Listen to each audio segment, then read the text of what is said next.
1. El debate sobre la participación de los trabajadores en la empresa y nuestro territorio tiene un grave problema de falta de ubicación. Es precisamente esto lo que hace imprescindible el análisis comparado con otros países del entorno.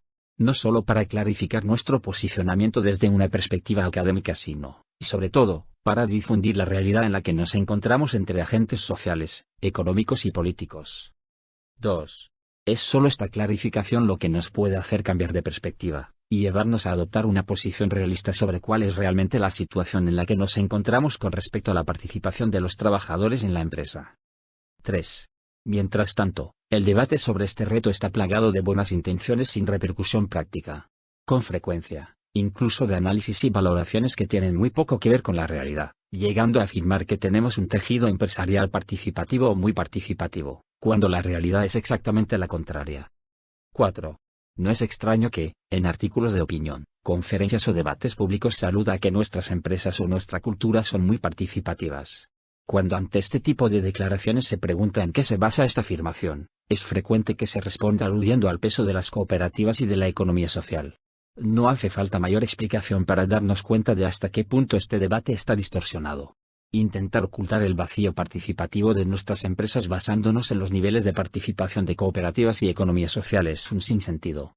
Y es un sinsentido que hace un grave daño al dificultar la correcta interpretación de lo que realmente sucede en nuestras empresas. 5.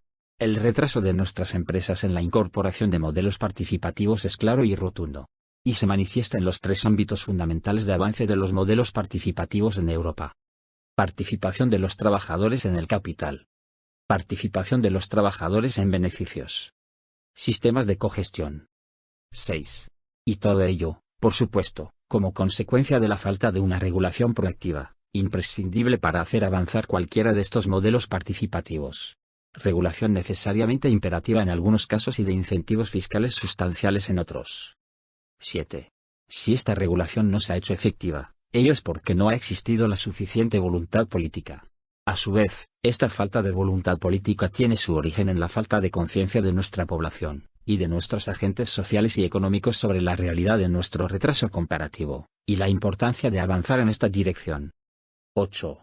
Este es también uno de los objetivos básicos de este proyecto, que va mucho más allá del análisis técnico sobre la situación comparativa de la participación de los trabajadores entre unos y otros territorios.